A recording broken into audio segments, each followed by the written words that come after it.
On a rainy Sunday afternoon, 1 year from the day my mother was admitted to the hospital, I suddenly knew the time had come to remember and honor her life and her death.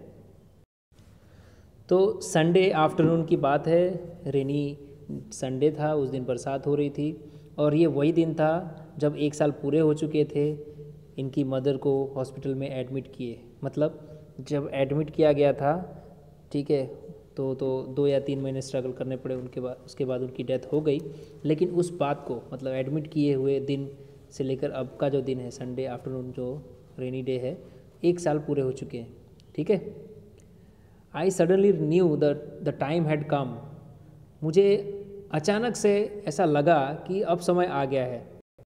अब समय आ गया है क्या करने का? To remember and honour her life and death, कि उनकी death और उनकी लाइफ को क्या किया जाए, याद किया जाए और ऑनर दिया जाए। ऑनर का मतलब सम्मान दिया जाए। फॉर अ मंथ, 1 महीने तक, I kept on reading the notebook I had kept during her hospitalisation and my mother's book. अब इन्होंने 1 महीने तक क्या किया? इन्होंने खाली पढ़ना जारी रखा, खाली ये पढ़ते रहीं वो नोटबुक जो कि इन्होंने अपनी मदर के हॉस्पिटलाइजेशन के समय वो नोटबुक मेंटेन की थी। ये भी कुछ ना कुछ लिखती थी उसी समय जब हॉस्पिटलाइजेशन हुआ था इनकी मदर का, ठीक है, तो उस समय ये कुछ ना कुछ लिखती थी, writer. And my mother's book, और ये 1 महीने तक और क्या पढ़ती रहीं? तो अपनी मदर की बुक, यानी 2 बुक पढ़ रही थी ये।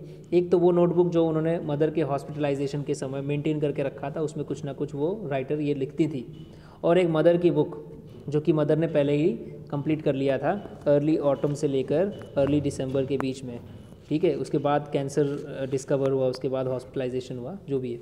तो 1 महीने तक इन्होंने ये दोनों नोटबुक पढ़ी, एक तो अपनी द्वारा लिखी हुई और एक अपनी मदर द्वारा लिखी हुई।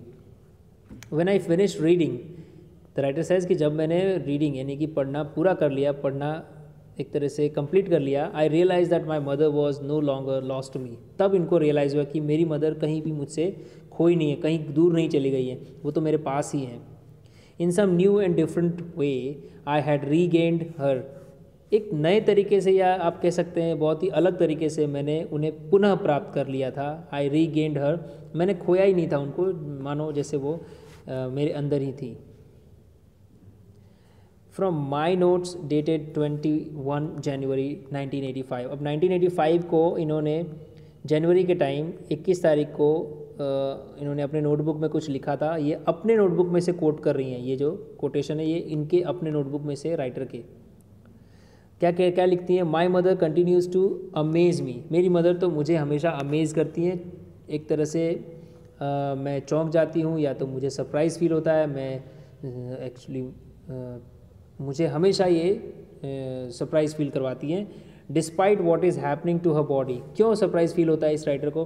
क्योंकि भले ही despite what is happening to her body, भले उनकी बॉडी, उनके शरीर में कुछ भी प्रॉब्लम हो, she continues to appreciate nature and the small bits of life. वो नेचर को और लाइफ की छोटी छोटी चीज़ों को, स्मॉल बिट्स मतलब छोटी छोटी चीज़ों को वो अप्रिशिएट करना, मतलब प्रशंसा करना चालू रखती हैं।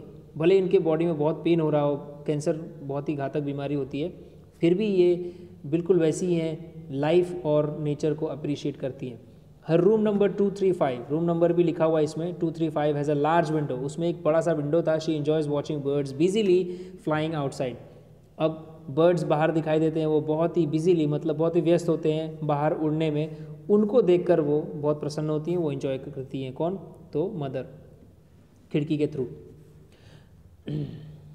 हर पेन इज़ ऑसम। ऑसम का मीनिंग आप कभी भी बहुत ही बढ़िया, बहुत ही लाजवाब ऐसे यूज़ करते हैं, पर यहाँ पे ऑसम का मीनिंग है बहुत ही गंभीर पेन था उनको, बहुत ही मतलब ज़्यादा दर्द था उनको। She can no longer sit up. वो तो क्या, वो ज़्यादा वो सिटअप भी नहीं कर पाती। सिटअप का मतलब कोई व्यक्ति लेटा हुआ है और वो उठता है तो उसको सिटअप करना बोलते हैं, ठीक है। ये एक एक्सरसाइज भी है, लोग सिटअप करते हैं जिम में जाते हैं तो, लेकिन यहाँ पर ये एक्सरसाइज की बात नहीं कर रहे हैं। आप लेटे हुए हैं और आप उठते हैं तो यू सिटअप, आप क्या करते हैं? सिटअप, उठ के बैठ जाना, ठीक है। तो वो उठ के बैठ भी नहीं पाती थी, इतनी भी अब शक्ति नहीं रही। Today is her grandson's birthday and somehow she manage to write a note to him. और उस समय उन्होंने अपने ग्रैंडसन के लिए कुछ नोट लिखा था अपने बुक में। One day I will tell him of the unimaginable amount of effort his grandmother put into writing this note. अब ये राइटर क्या बोलती है कि मैं अपने बच्चे को बताऊंगी कि कितना मतलब अनइमेजिनेबल अकल्पनीय अमाउंट ऑफ एफर्ट, कितना बड़ा प्रयास किया जिसकी कोई कल्पना नहीं कर सकते। ग्रैंड मदर ने कितना बड़ा प्रयास किया अपने नोट लिखने में, इसकी कोई कल्पना नहीं कर सकते, ये अनइमेजिनेबल है।